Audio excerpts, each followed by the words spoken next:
Hi, Toby. Hello. How's it going, man? How's it going? Pretty busy. Nice. Preparing a lot of stuff, but happy to share some time with you now with the new drum toy. Are you clipping? Am I clipping? Oh, I'm clipping. Let's do this on the fly here. Hi. We do a little testing here, or a little showcasing, and now I'm not clipping anymore. A little. Okay. Yeah. So let's do it like this. Yes. Okay. Perfect. So, hi, Ableton Drummer, trying out new things section here.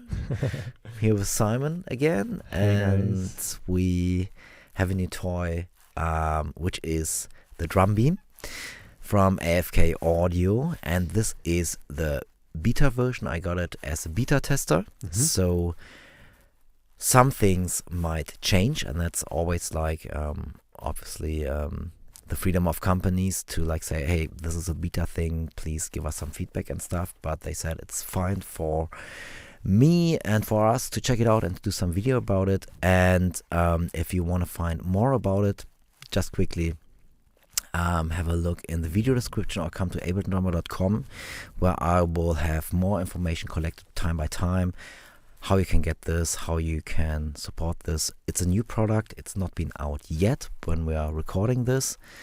There is a crowdfunding campaign, so it's really important, if you think this is an exciting thing, to support the company to make it happen. So you can find out more about this. Just follow the links in the video description or at abletondrummer.com. Yeah, hello everyone. So it's a Drumbeam. It's called. From AFK Audio. From AFK Audio. Right, AFK Audio, small startup from Dresden. It's a new company. It's their first product.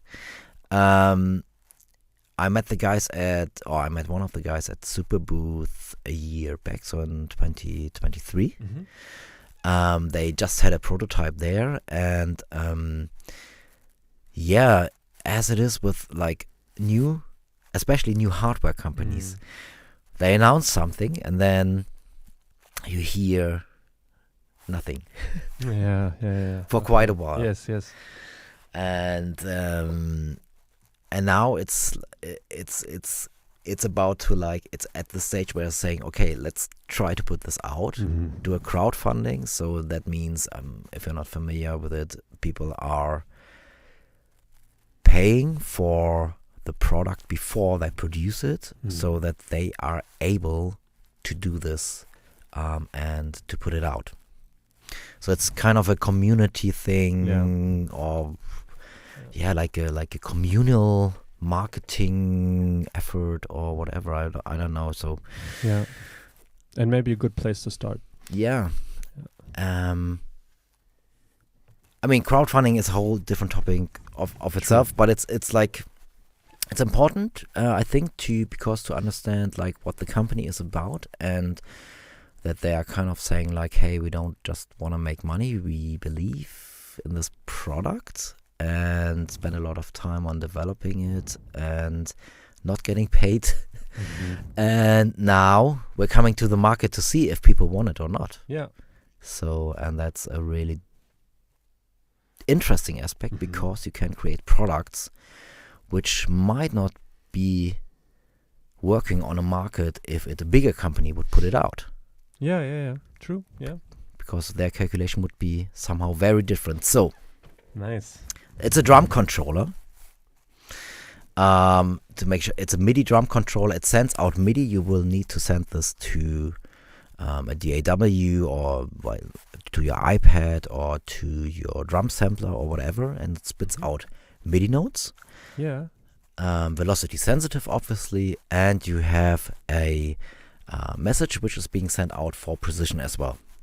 Nice. Okay. More about that So later. how do I connect this thing with my computer? What's the connection port? Yes. So you have, let me plug this out for a second. So you have a USB down below here. We're not going to move this now because then it might not be seen in the camera. So you got a USB-C connection, nice, which can be used, or you need this for power. So you power this via USB-C.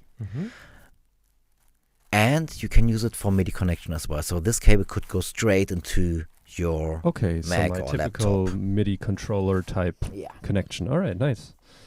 So it needs a little bit of juice, as we can see. We got all those colors, and those colors are responsive. So if we hit this, you can see it's really bright. It's really nice. So you have one at the front and you have one at the back. They can be independent as well, like the colors and stuff. Nice. But you can see it's really bright, and probably via the camera. You got up to now, it's a beta, you got 10 presets you can design as well. Later about how you set this up. Later we're going to talk about how you set this up. Nice. But you have a second, well, actually 2 more connections here as well. And we are running this at the moment now. We're using the USB-C connection here just to power it up. And then we're using a mini jack. A TS connection for converting it to a 5-pin MIDI. So that's the cable they will provide, and they we just talked to the guys on the phone. Oh yeah, okay. So this is a cable which is not really standard. Smaller synthesizers and things, like if you're into modular synth stuff, you will know this, but if you're just like into MIDI controllers and drumming, for example, you might not have seen that. So that's the old 5-pin MIDI connection, and this is a mini jack. And you got 2 of those. You got a MIDI output and you got a MIDI input. Cool. On the bottom here. Yeah. So, and this goes to my 5-pin MIDI to USB cable.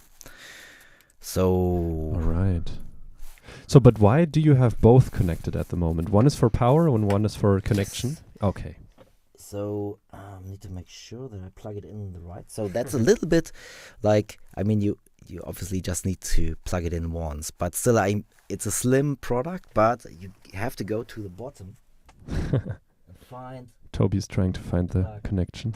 Yes. There we go. There it is. And it lights up as well? It lights up as well, but it's now put it in the in. Yeah. And not in the out. Not in the out, okay. So this is a little bit funky to find. Obviously, if I would just... And now it's connected. Done. All right, perfect. Yeah. So why am I using both? So actually I'm doing some stuff for preparing a sound installation I will do. Ooh. And I had more MIDI gear into a USB hub. Yes. And there were some things happening, and you get this with MIDI controllers. If you plug a lot of MIDI controllers, which are requiring a lot of power, and this thing is requiring quite a lot of juice because of this color stuff. Yes. Beta again, the guys from AFK just told us like they working on that to limit that as well, so that it will automatically use less power if it gets less power, things like that. But just in general, for performing and stuff, it's really good if a device offers a 5-pin MIDI solution. Yes. Because then you're independent from the power, you power it up, and 5-pin MIDI has the big advantage that you can use quite long cables. Oh, okay. So USB cables might be limited in functionality once they get too long? Yeah. Okay. Yeah. And that's why if you buy just a standard MIDI controller, like a APC or MK or something like that, they usually come with like cables this long. Yeah. Like not even a meter usually. Because they want to make sure it works. Well, I guess it's cheaper to sell shorter. Obviously, yes. Or to pack them in and to buy like thousands of them. It's probably like a few cents. But this, like, I've just been on a tour, and we like every night, like we kind of, it would be nice to have this controller here. Do we have a long enough MIDI USB cable for that? Like constantly. So as soon as and if you're drumming, you want to move something like maybe up here or maybe there, and want to experiment. Yeah. And your computer is placed here, so the cable situation can become an issue. So it's a good sign that they put in the 5-pin MIDI option. Yeah, which so it's just more stable. Could you say it in that way? What are the limitations? Do you know the technical limitations of USB cables in that sense? Not to go down the rabbit hole, but to be honest, I would say don't use longer MIDI cables than 3 meters. Okay. in my set, I'm only running 5-meter cables. Are you? Never had issues. Really? Okay, okay. But how many controllers do you have connected? Yeah, it's only one controller. It's only one controller. Yeah, only one controller. There you go. Yeah, you know. yeah. So, but as soon as you use a hub, power this hub, try around with hubs and stuff. So, and as well, the 5-pin MIDI is important for drummers because you get a lot of drum pads which have sounds included. Yeah. And all of those drum pads, or the most I can think of now, have a 5-pin MIDI in connection. You can't just plug USB in there because you would need a USB driver to extract the MIDI. So this is really flexible for stuff, and I will do some videos on how to connect it to sample pads like the SPD SX and the SPD SX Pro. It's a great extension for that. So drummers, look out. Yeah. Come to abletondrummer.com. Follow the links in the video description here, obviously. Yes. So already a lot of opportunities, and as we get a MIDI in as well, you might think, what can we do with the MIDI in? Not much at this point. Oh, okay. But for future stuff, and this is great with a small company who is saying like, let's put as many good things in a product we can, not like the big companies who are like, let's do a little bit more in like the competitor, but not too much, because then we have stuff we can release later as an update. So there are things in the making for that, but it's like, doesn't make sense to mention it now because it's in the making. Okay. We talk about the product, we got it here now. Yeah. And I'm thinking of a pedal. Yeah. That would be crazy. Pedal would be really cool. I mean, I think this is an additional device. The use case will be an additional device due for drummers, for using it for their drum samplers, for drummers who are using Ableton Live, for musicians or live music performers who are using Ableton Live. That's what we're going to do today as well. Just plug it into Ableton Live and play a few sounds. And maybe even for DJs, because it's visually, I mean, you know, just look at this and you can customize this so much as you like. The colors from the inside can be different to the colors from the outside, you know. That's and cool, light show on the outside. I mean, it's a light. It looks amazing. Like we used it on the tour on the last night with the artist I just played with, or I just toured with. I didn't play with him. Just on the sound check last night, we were like, "Hey, do we want to try it out?" Yeah, okay, plug it in, and wow, it's amazing. Like, let's use it for the show, and it adds so much for the whole stage vision, because one player, and now we have another thing which is like lightening up there, and I'm talking so much, but especially with electronic music, and if you use MIDI controllers, and it's hard for the average audience to understand what's happening. Yeah. So if you play a little, I think you can quickly see what's happening, because it's lighting up. You wouldn't see if there would be no lights.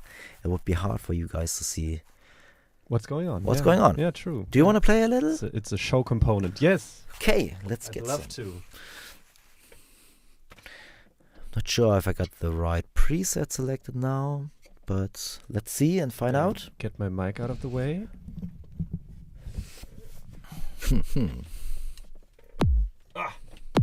Kick.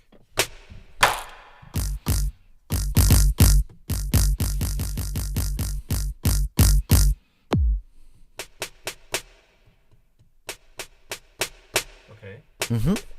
Yeah. Okay.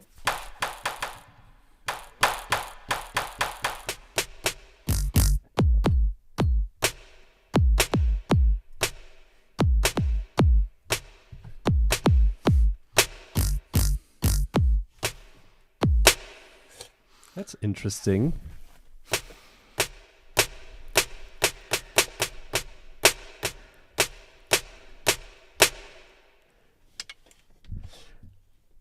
There's a certain point.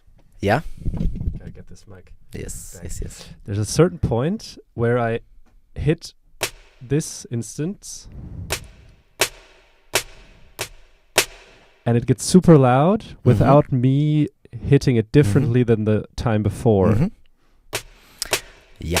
So it seems like there's a sweet spot, but it's kind of hard to pinpoint. It's again beta version. Yeah.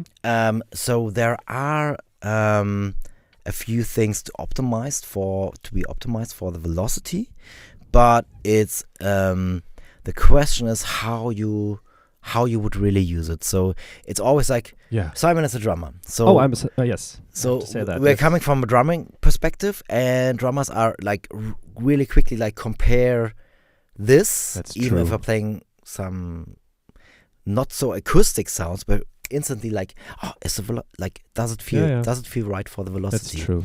So their first thing, I mean, is like maybe like how do you think people are gonna play this? Are people gonna play this with the tip or the shaft? Yeah, this is obviously a shaft playing device, I'd say, because I mean you can play it with the tip, but it's pretty hard to hit, and it's obviously kind of like a not sound effect type of playing, but it's not so precise from a drumming perspective, but it's amazing from a like imagining playing a bass line on this or something like that. It's probably pretty nice. Yeah. Like the moment you have a sound that's more than just like a transient type of sound, it gets fun, because this one has like a tone to it, and I'm thinking of that would be cool to pitch it around. Okay. Only like 4 instances, but you can play a bass line with this one. That would be fun. So yeah. So and this is really like why I think it's important to like to have this, like how do you like plan on using it, because like if people get the wrong perceptions, so it's not good for them to like support a product which is like, oh, I want to do that with this, and then you can say, well, actually it's not for playing with the tip. And from a drumming perspective that means something. So that's true. Yes. That's so like double stroke things or whatever is something you wouldn't like expect to do. You are able to play it now with the tip because we have it like here and we got the lights and stuff, but on stage it's something where you would say like, well, actually that's not the thing. So like you can see, like if you compare it to drum pads which don't have lights, then this is already a winner compared to that, because you can see, like, even if you have more fields and stuff, you know, you can really see this in the dark on stage, and compared to if you just imagine, like, if you have a small drum pad with 4 pads and it's like start off the set, and you are supposed to start something on the pads, it's like, you know, it's like it's a big issue. That's why a lot of people have on the SPDSX, you know, that when people put tape on it all around, you can see this all the time. Is that just for show? That's just for like being able to distinguish the understand pads. That's why Roland put in the lights in the pro version. I was thinking of that one, exactly. And you have an editor for that, I think, right? Oh yeah, I have an editor, like for the lights. Nice. Exactly. So you can change the colors. But yes, so I'm thinking of drummers who play solo shows. And like back in the day when the drum controllers or electronic pads add-ons were kind of being introduced, a lot of times I saw solo drum performances, maybe good point, maybe online even, and there were sounds coming out of the speakers and I didn't understand where they were coming from. And it took some time to understand that they had like a SPDSX in the set included. Imagining having this, and they were just firing like a bass line, basic three tone three tones in a row. And imagining having this and immediately understanding where the sound is coming from and understanding, the person is just playing a bass line. It's not coming from tape, and it's kind of still something the person is doing, but they're not. It's not like a magical thing from out of space or wherever it's coming from. You get the immediate response or connection visually to what is happening on stage, and I think it's very subtle, but I think it's a cool thing to have a visual aid in this context. To be honest, I really think this is the strength of this device, which like creates the value here. Yes. Like one of the three major values I see here. So one step back. It's so difficult. Like when I was performing regularly, I always felt like I wanted to play something the audience can connect to, because like when you're coming from, my background is like in punk bands or whatever, like everyone who can see you can understand this movement and hitting a cymbal. This is like, so you don't need to be a drummer to connect this. That's you true. need to see and to hear, and then you see like, bam. So, and so coming now to performances where you mainly use electronic gear, where you use keys, and people are able to make the connection that you're pressing keys because they look like keys. Yeah. But as when you use like a pad thing, a finger pad drumming thing, people like 80 to 90% of people can't connect. Make the connection, yes. Yeah. So this is not just a really nice add-on of people being able to see what you're like, it's a light show thing. No, it's actually, it translates what you are playing visually to the audience. Yeah. Obviously, if you're drumming, then, but just for people who are using different sorts of MIDI controllers, this is like, people will see something is blinking when you hit it. Yeah. And will be able to connect this to the sound you are performing or you're triggering. Even maybe for arrangement type controls, hitting certain cues in a song could be interesting. Like the music is starting and you're starting a new track and everyone sees, this is the first thing that happens and now it's playing. That could be fun as well, just as a play and pause, maybe. But that's two musicians' perspective already, because like you are a person who understands. A new song is starting. Okay, yeah, maybe. I mean, if you don't have a break between the songs, most people like can't tell you like which is which song. This is a new song. Anyways, don't need to. It's just like for us, as musicians who are in this age, who are using a lot of electronic gear, maybe besides acoustic gear, maybe besides singing, maybe besides this stuff, but as soon as you are opening up your computer, it's kind of like distance to the audience. That's true. Yeah, that's true. And it's kind of like finding ways to connect your movement and your playing back to the audience. And I think that's like one of the three major things with the Drumbeam, where it's working great. Yeah. You said three major things. What are the other two? I'm just making this up, actually. Okay. Well, just like in my head, it was just like, I think it's well, the second one is definitely the size. Because you just like, let's talk a little bit about how you can mount this. So actually, you can mount this thing on a cymbal stand. So this is, again, beta, so it doesn't fit on all cymbal stands now, but on the most common marks, brands, it will fit. I had like, I tried two no-name, it didn't fit, but then I used a clamp. And now we position it different, so that's not being so high and stuff. So again, funny story, or like just an example. I took a stand and a clamp for the tour I just mentioned, like, and then we were in the venue setting it up spontaneously, and it was too low, and we asked the venue if they have a cymbal stand, and they had a cymbal stand, boom, and it fits. So nice, this is like portability and flexibility. So I could take this with me on tour without a stand, maybe even. Without a stand, even.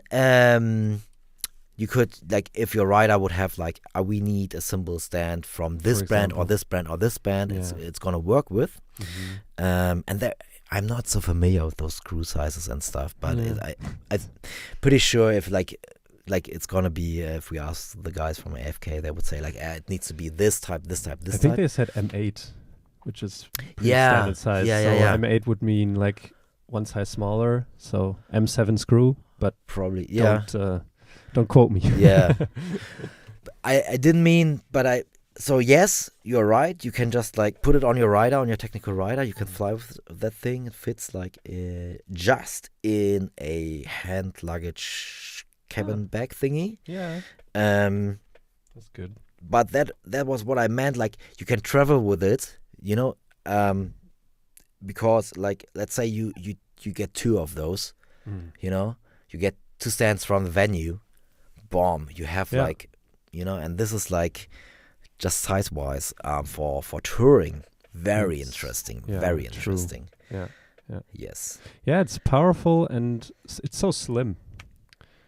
It's visually interesting, and still it's pretty slim from that perspective. Nice. So it's rubber on top, and we got these LED stripes, and the rest is kind of like aluminium type, I guess. Yes. I have to look it up what it is. I'm not. But it's pretty light, all in all. It's not a heavy. No, it's not a heavy beam. No, it's not. It's definitely really light. So I mean, I'm not familiar with a lot of like manufacturing stuff and whatever, but like everyone I showed it so far were like quite impressed with the quality. And just like, quality is always kind of like a feeling, like it feels sturdy. It feels proper. So, and this is again something where I think, and maybe that's like the third selling point, which is it's a small company, which is just starting out. So there are challenges when you're starting a new company, but on the other hand, it's like they're really idealistic. I had like one meeting with them, and it was like we were chatting about like price ideas and whatever, and just like off the record stuff. So we were talking about that, and they were like, of course you can do it but you can do it cheaper in plastic and blah blah blah blah blah blah blah. But that would be like, we want a proper thing. We want like, especially when they're coming out to market and just like for themselves, I think so. Just like, hey, I want to put out something which is proper. And yes, I understand that is not possible for all companies and their business model and stuff, but that's definitely like another advantage I see here, that this is a thing made to be updated, to be developed, to take in the input from the people who are using it.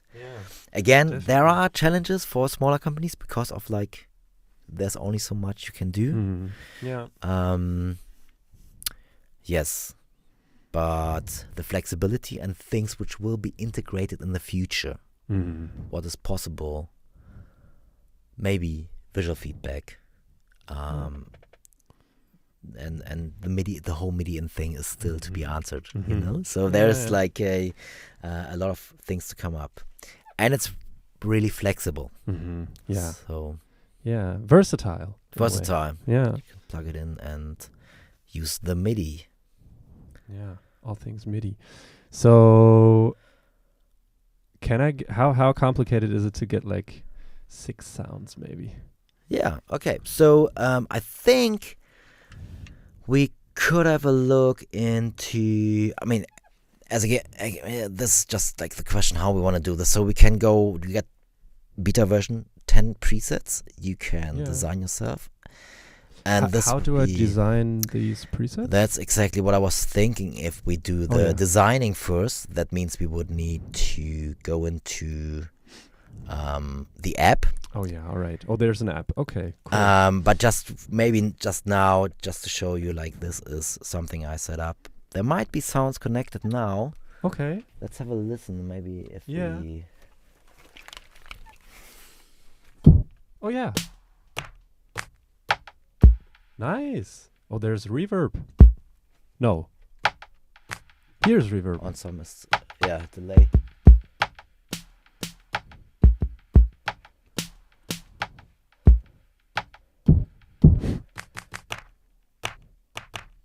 Nice. It's sweet. Yeah. So obviously this is like early days. So I'm thinking about doing some presets as well and stuff, but like. Oh yeah, you know, to ship out or to to distribute online. Let's see where it takes us. But just so you know, like from at the moment, like how they shipped it out for the beta stuff, it was just first one was 2 fields, 4 fields, 6 fields, and it's always starting at the C1 in Ableton MIDI language. Okay. So if we have a look on the screen, it's just literally plug and play. I need to go into, obviously, the preferences, link tempo MIDI, and the if you have it connected via USB, you would Drumbeam would show up as an input port because I'm using the 5-pin MIDI now. I have a different thing in between, the ESI MIDI mate. I just need to set in the track import, activate this, and it's already set. And because we are starting at C1, we can actually play this by hand. We can see that it's playing in the drum rack.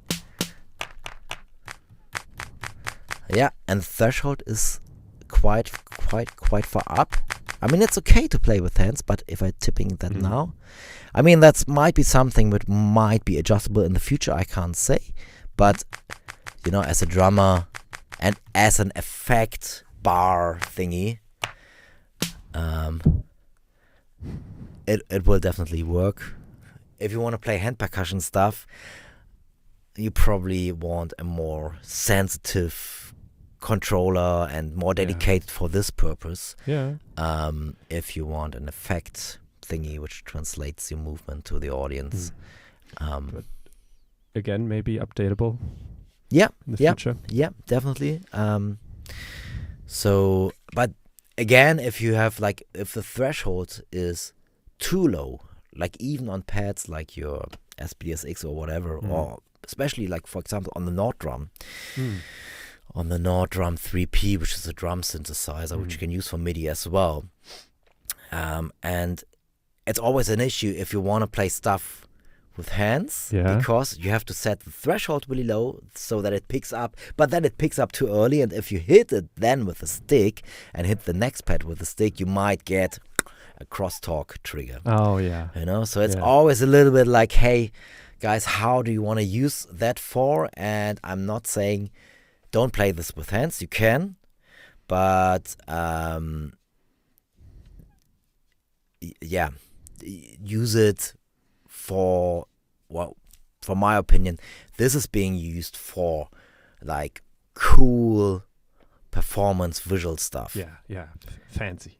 Yeah, well, and I mean, having the opportunity to quickly set up 4 more pads, 4 more zones on this side, just for like playing a pad or something, and having this like setup really easy and fitting it into your already existing setup.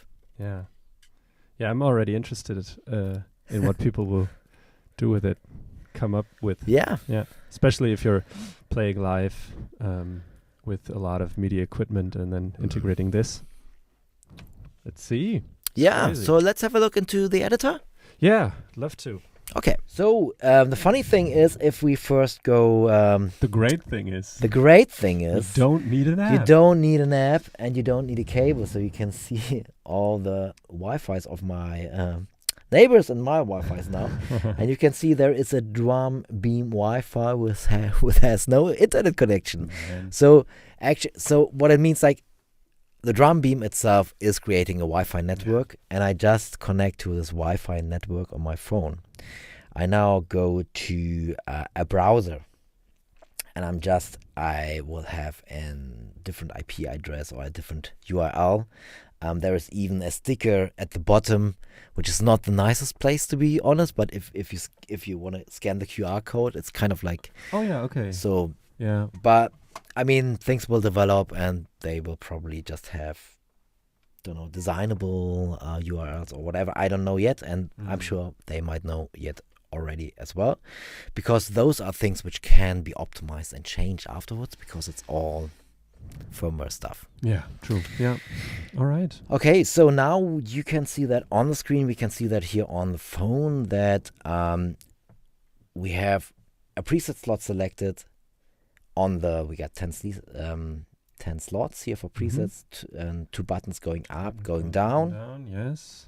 So if we have a preset slot selected, then we connect the phone, and now we're connecting via a browser. And now I can just move things here, and things will be translated. So I can say, well, I want 18 fields, or I want 4 fields, or let's say I want 3 or 2, even maybe only. And I can change the color already here. This is global. This is global for all right now. And then we have one topic we haven't covered properly. I mentioned it earlier, but we have a note we want to send out, obviously, because we want to trigger stuff. So that's the MIDI message for that is notes. You are sending to your DAW or your drum pad or whatever. And we have a second one, which is called CC, which I'm switching on and off here now. So this one is a control change message, which means, so for example, if you use a MIDI controller and you have a fader on there or a dial, and if the dial would be at 0, maybe let's say a delay would be turned off. And if you turn it up, more delay will be added gradually. Yes. All right. So this movement is translated to the position here. So let's say we have 1 field for now. Yeah. And if I play here, you could set up the Drumbeam to tell for example, for Ableton, to have the delay all the way down when you're playing here, and then gradually adding it. So this would be now setting the delay to 50%, and then going up when you hit hard enough. So this is the whole CC thing here. Yeah, can be used, and I've used it for a quick demo I made on Instaff with the Nord-Drum 3P. Because you can use the CC MIDI continuous control message to change the sounds in there as well. So you're playing the same pitch. That's cool, yeah. But you're using the Drumbeam to change the sounds in the Nord 3P. Yeah. Cool. Because it understands CC. Yeah. So obviously for Ableton Live, this opens up a lot of opportunities. But even for drum controllers, drum pads which have internal sounds, for a few of them this could make sense. But again, it's already quite a nerdy topic, and something some drummers will use starting out, but it's nice to just send notes maybe. Okay. So and again, the app is really like beta at this point. It's just, I think it's a sketch for now. It might look very different in the end, but just for testing out, and that's what I love about small companies. You're adjusting the gaps between the LED stripes. Yes. So I can set different like how big, Far apart. far apart should the guess Nice. be starting node. And this is like if you go one step further, you are now in this view where you can select the different fields, one, two, three, To change colors. to change colors individually. How many fields are possible at the moment? Maximum I number need of to go- fields? It was quite a lot. Let us go back. So, and this is like one of the things. Like, so if I hit on menu now, nothing is happening. You know, so it's early steps. Oh yeah. So I think I have to reconnect. Let's quickly do this. I guess if I just recall this page. Yeah, there we go. So, Oh yeah. I can set up here now 18. That's a lot. Yeah. So that's finger drumming definitely, Mm. and you are like boom, boom, boom, and you have, I'm not sure if you can see that via the camera, but you got like 2 dots, and then 2 dots gap, 2 dots again, 2 dots gap. So what happens if we set up the gaps here? It's probably, yeah. Oh wow! So okay. here's this one only, Very and now you precise. can change them individually if you want to. That's gonna look nice. So Yeah. that's what I love, you know. You're getting Yeah, excited about like, it's- I can change colors here now. So we have all those little dots here. We can now change the color of, and you could even have like a piano, like with, Yeah. True. you know. But yeah, that's gonna take ages to change all the colors now. So I'm just gonna do a few, Yeah.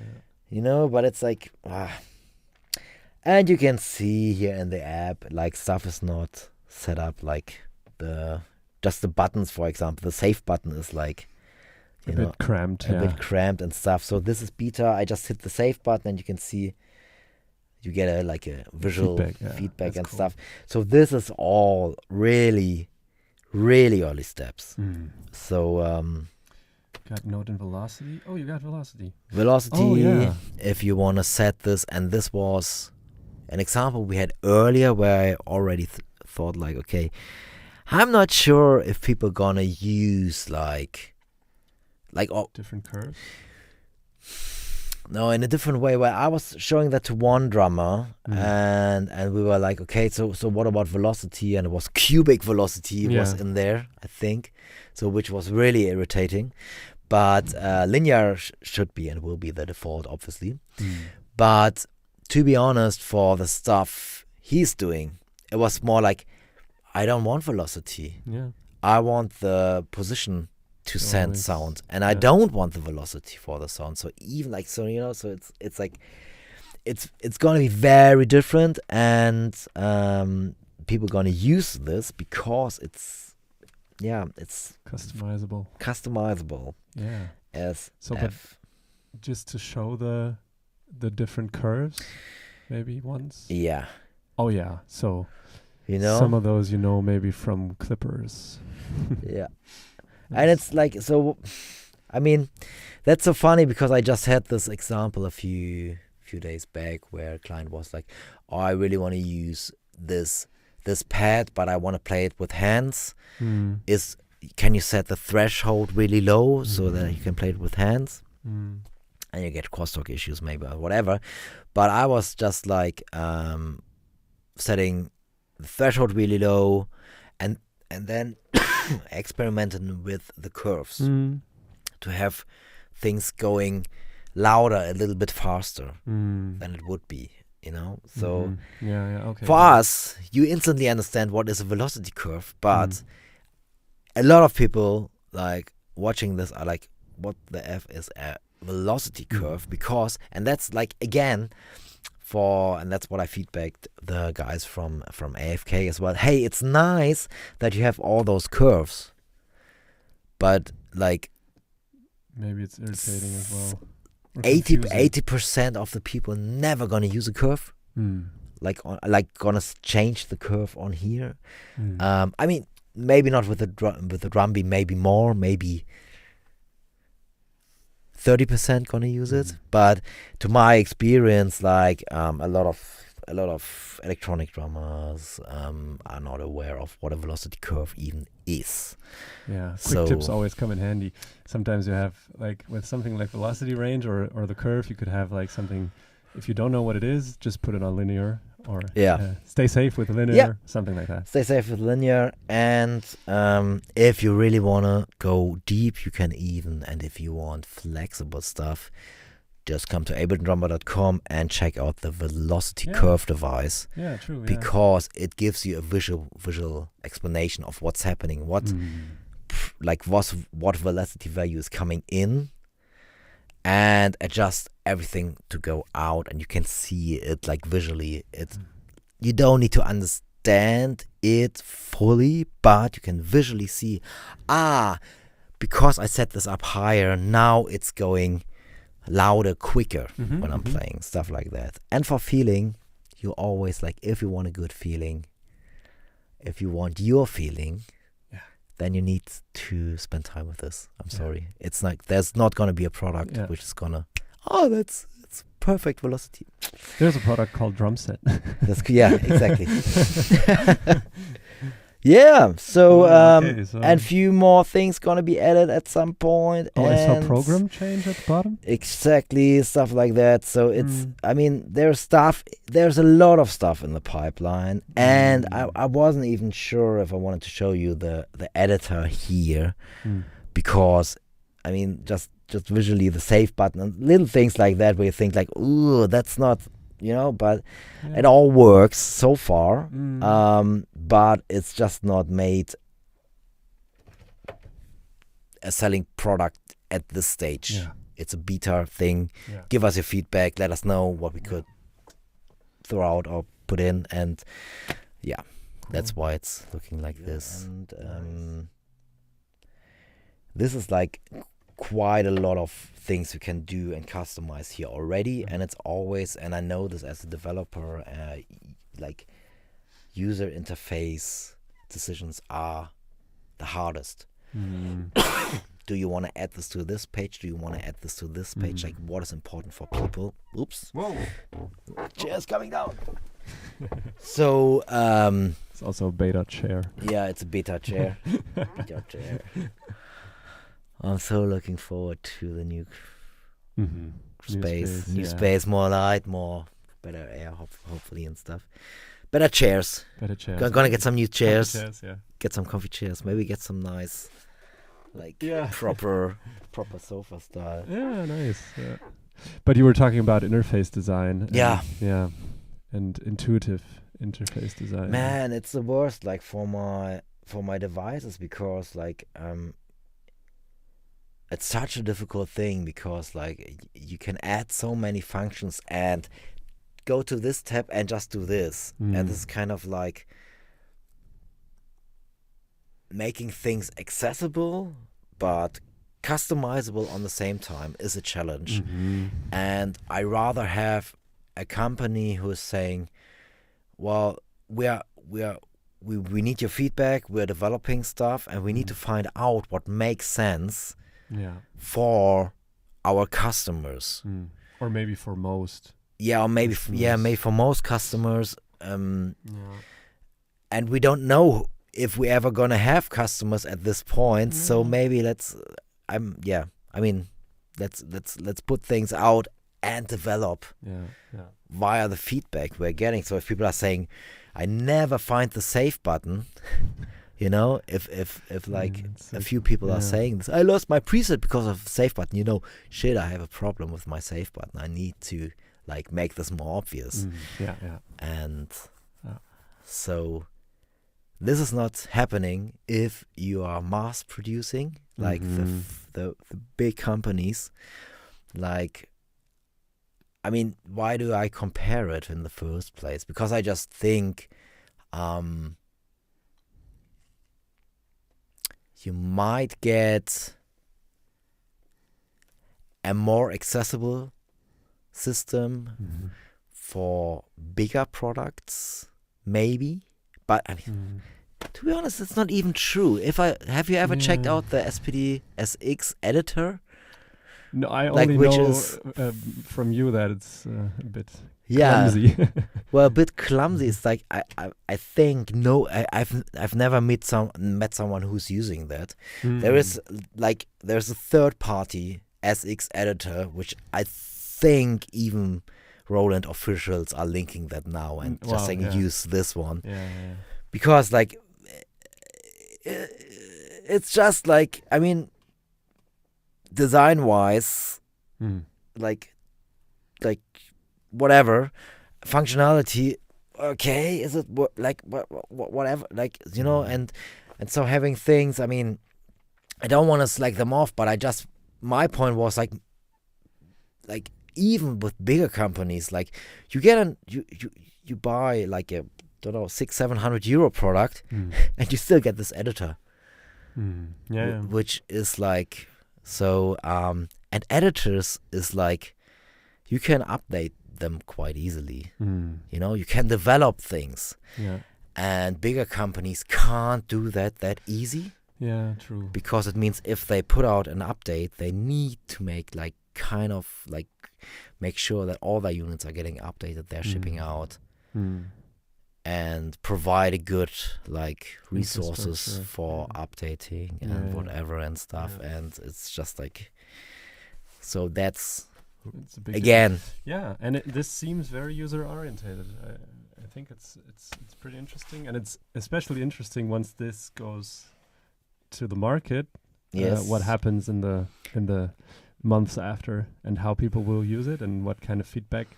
And I mean, this is one feedback we're giving right now, and it's beta testing, so it's a different type of feedback as well. But I think it's going to be pretty interesting once this one is going out to the masses. And I mean, we played it live on the last tour, which just is spontaneously great. So from an artist who saw it, like played it like first time in the soundcheck and felt like, that's great, let's use it, you know. This is like right on the show, which is like, it's a pretty intuitive, it gives an impression of like this thing is like proper, and yes, okay, like you wouldn't use it in soundcheck for like, okay, let's start and stop Ableton Live with this thing without trying it and without rehearsing it.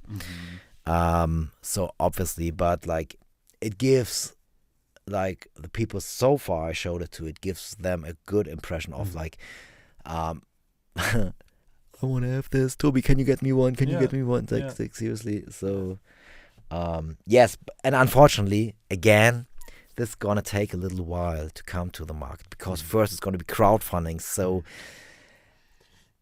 I think like if you're interested about this, like worth checking it out and see if you want to invest into it by buying one via the crowdfunding, which means putting the money up front so they have like X numbers of orders and then can bring it and release it to the market. They really need the support at smaller companies, which we need, very especially on the digital instrument market, because innovation, and especially on the drum, on the drum side of things, because it's a joke what people put out, bigger companies are putting out. I'm not saying it's bad product, I'm saying it's a joke related to what's possible just with an iPad nowadays. Looking at the high selling and not very affordable products there, comparing that to what people do on stages with Ableton Live, for example. It's like so 90s. Like I always wanted to say 80s, but that's a little bit too much. But I can say 90s. So crazy. And this is not gonna happen if there aren't competitors on the market putting stuff out. I mean, where you have like, let's just do it via the phone. Let's just quickly adjust it. You know, it's so. So, but the crowdfunding is something we can shout out. It's running right now, or is it no, it's not even started. It's not even started. It's not even started. Okay. Yeah, no. So at this point, it's I don't want to put it wrong. If I recall that right, it's early November. And have a look in the video description again. Yes. Links will be provided here, and links will be provided at abletondrummer.com, because I think it's something which is really, really, really going the right direction Cool. for a lot of my clients, Yeah. for a lot of people, drummers I know. And obviously I can't vouch for it or whatever. It's a small company starting out. But if you think some things should happen and that looks exciting, just check the links and check out same like prices and stuff, and maybe subscribe to the Ableton Drummer newsletter. So because I want to support those guys Cool. on this journey, putting stuff out. Nice. All right. Awesome. Cool. Toby, thanks a lot for this little presentation. Yes.